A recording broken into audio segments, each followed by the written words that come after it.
Hi friends, இன்றைக்கி நம்ம pasta recipe தான் பார்க்க போகிறோம். இதை வந்து என் பையன் தான் செஞ்சான்.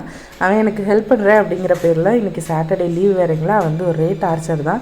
அதனால் நான் தான் செய்வேன்னு சொல்லி செய்ய ஆரம்பிச்சிட்டாரு.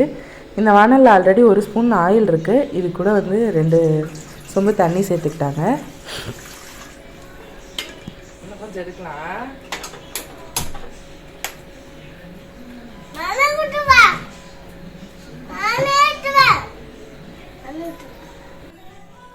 அடுப்பில் விளையாடாத பொழுது நல்லா ஊத்து.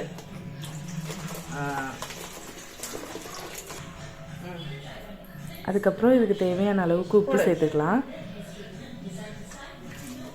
உப்பு சேர்த்துட்டு இந்த தண்ணியை வந்து நல்லா பாயில் ஆகணும், நல்லா கொதிக்கிட்டோம். இப்போ இது கூட வந்து நம்ம பாஸ்தா ஆட் பண்ணிக்க போகிறோம்.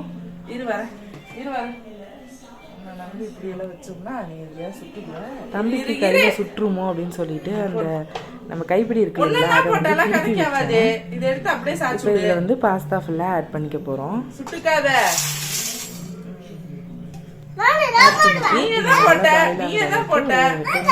லோ ஃப்ளேமில் வச்சிடலாம். லோ ஃப்ளேமில் வச்சு நல்லா பாயில் ஆகிடலாம்.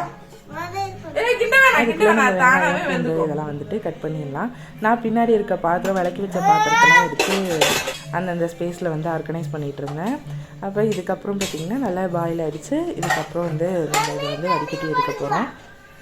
தண்ணியை வடிகட்டி எடுத்துடலாம். இப்போ அதே கடாயை வச்சுட்டு அதில் ஆயில் சேர்த்துக்கிறேன். இப்போ வந்து இதில் கொஞ்சமாக கட் பண்ண பூண்டு சேர்த்துக்கலாம்.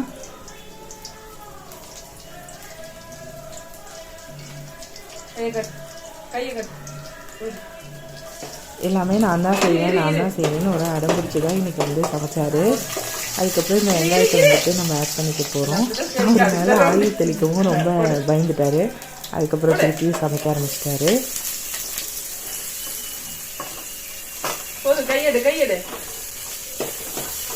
வெங்காயம் வந்து நல்லா வதக்கிற வரைக்கும் நல்லா வதக்கிக்கலாம். இப்போ இது கூட பார்த்திங்கன்னா நான் தக்காளி பேஸ்ட் அரைச்சிக்க போகிறேன். நான் 2 தக்காளி எடுத்துக்கிறேன். இதை வந்துட்டு மிக்ஸி ஜாரில் நல்லா பேஸ்ட்டாக அரைச்சி எடுத்துகிட்டு வர போகிறேன். அதுக்குள்ளே வெங்காயமும் நல்லா வதங்கிடும். இது கூட கருவேப்பிலை கொஞ்சம் ஆட் பண்ணி வதக்கிட்டு அது கூட வந்து நம்ம தக்காளி பேஸ்ட் வந்து ஆட் பண்ணிக்கலாம்.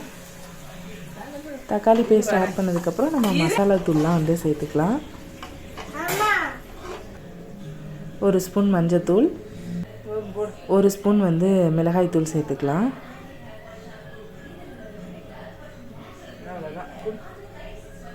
மிளகாய் தூள் சேர்த்ததுக்கப்புறம் இதை வந்துட்டு மிக்ஸ் பண்ணிக்கலாம். இது கூடவே கொஞ்சமாக வந்து தேவையான அளவுக்கு சால்ட் ஆட் பண்ணிக்கலாம். நம்ம மக்ரூனி வேக வைக்கும் போதே கொஞ்சம் சால்ட் ஆட் பண்ணியிருப்போம். இப்போ இந்த மசாலாவுக்காக நம்ம சால்ட் ஆட் பண்ணுறோம். ஆட் பண்ணிவிட்டு இதை நல்லா வந்து மிக்ஸ் பண்ணி கொஞ்சம் தண்ணி வற்றுற அளவுக்கு விட்டுடலாம்.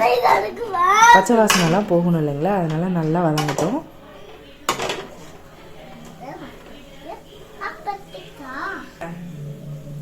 இப்போ இது கூட வந்து 1 மூடி எடுத்திருக்கேன் சோயா சாஸ். இது வந்து ஒரு பெரிய டேபிள் ஸ்பூன் அளவுக்கு இருக்கும். அதுக்கப்புறம் கொஞ்சமாக டொமேட்டோ சாஸ் ஆட் பண்ணிக்கிறேன்.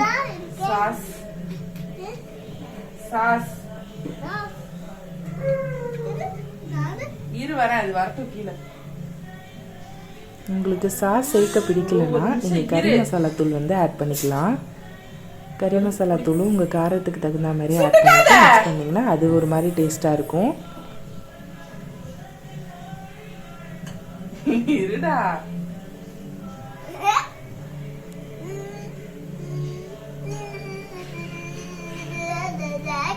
இப்போ இதை நல்லா மிக்ஸ் பண்ணிடலாம்.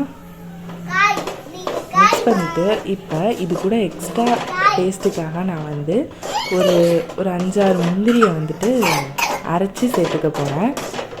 இது வந்து ஒரு மாதிரி தனி ஃப்ளேவர் கொடுக்கும், அதுக்காக தான். இப்போ முந்திரி பேஸ்ட்டை வந்து இதில் வந்து சேர்த்துட்டு மிக்ஸ் பண்ணிக்கலாம்.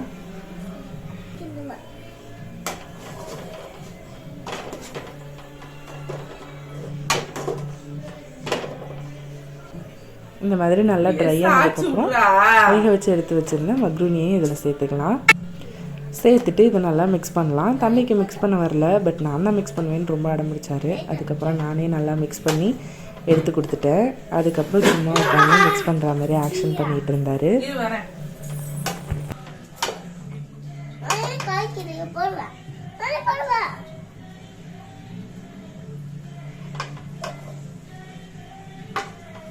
குடு, நான் ஒரு தடவை கிண்டி தரேன், அதுக்கப்புறம் நீ கிண்டு.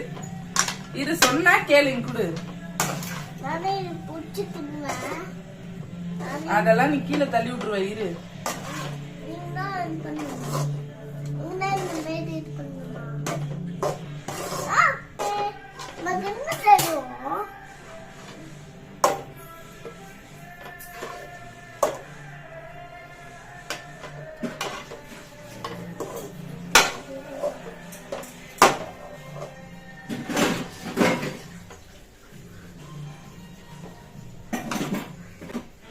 ஃப்ரெண்ட்ஸ், நம்மளோட சுவையான பாஸ்தா ரெடி ஆயிடுச்சு. தம்பி எப்படி சமைச்சாருங்கிறத கமெண்ட்டில் சொல்லுங்கள். உங்களுக்கு இந்த வீடியோ பிடிச்சிருந்ததுன்னா லைக் பண்ணுங்கள், ஷேர் பண்ணுங்கள், கமெண்ட் பண்ணுங்கள். மறக்காமல் என்னோட சேனலுக்கு சப்ஸ்கிரைப் பண்ணிக்கோங்க. தேங்க்ஸ் ஃபார் வாட்சிங்.